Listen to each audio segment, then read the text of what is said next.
The Inconveniencing is the fifth episode of Gravity Falls, but the third produced. In it, Dipper and Mabel lie about their age so they can hang out with Wendy and her friends in an abandoned convenience store, which turns out to be haunted.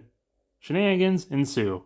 Mabel outfit check. The only sweater she wears in the episode is this really nice cyan one with a few lines and a music note on it. It's honestly one of my favorite sweaters of the series. This is the first episode where Wendy's actually important, and the episode where Dipper develops his crush on her.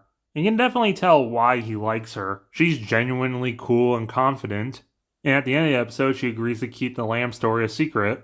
Without Dipper having to beg or anything, she's just that nice. This is the introduction of her friends.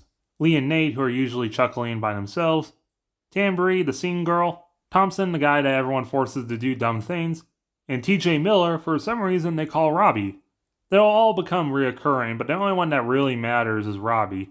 Everyone wearing seatbelts in the mom van is something Disney mandates that every show that everyone in a car has to wear a seatbelt.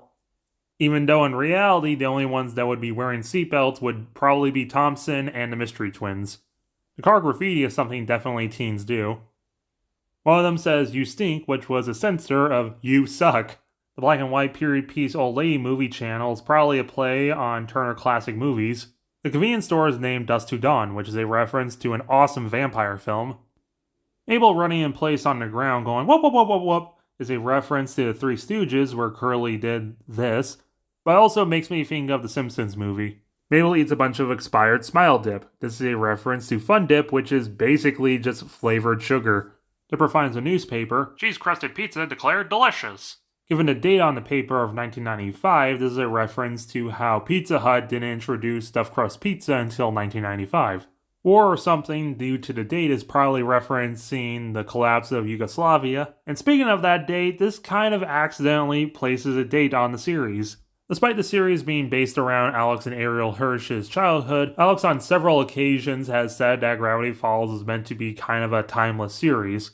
But we'll see multiple examples of stuff that kind of accidentally dates the series. Technically, if it is based on the Hirsch twins, then it should be set in the 90s, but because of this date, we know it takes place later than 95.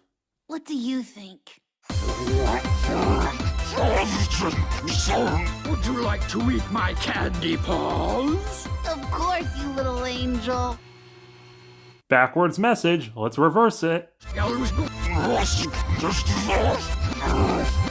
But why would I need to distrust Stan? Well, other than the fact that he's a criminal. Wendy says that Dipper is surprisingly mature for his age, where he replies, "Yes, yes I am." That's a reference to Phineas and Ferb. Dancy Pants is a reference to Dance Dance Revolution. I know a friend who would love that. There's a lot of hidden messages and stuff for Where Gravity Falls, but this shot is an example of the fans seeing a red Solo cup in the background and thinking it was placed by aliens.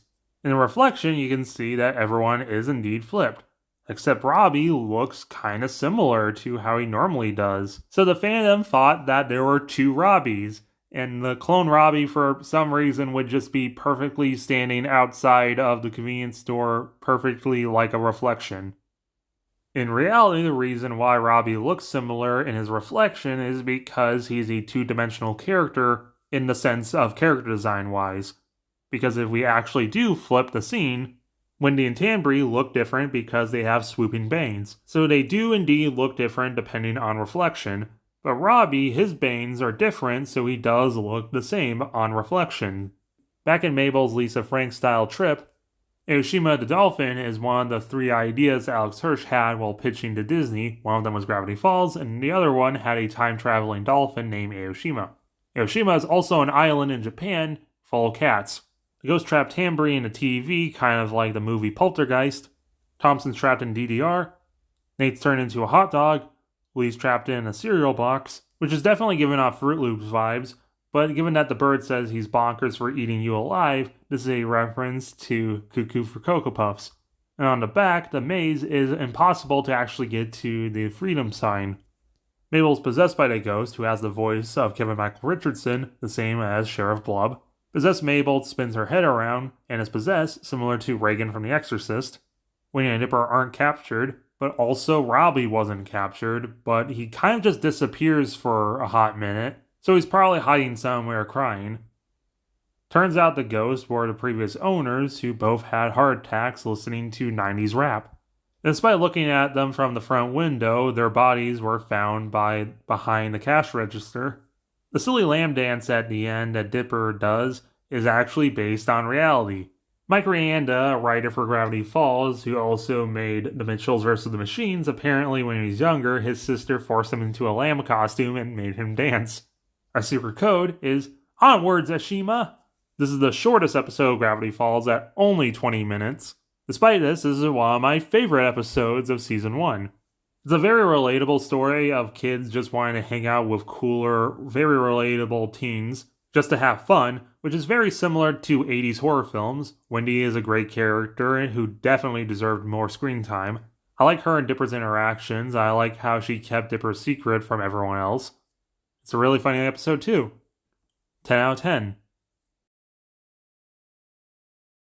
It's not like I lay awake at night thinking about her. Uh-oh.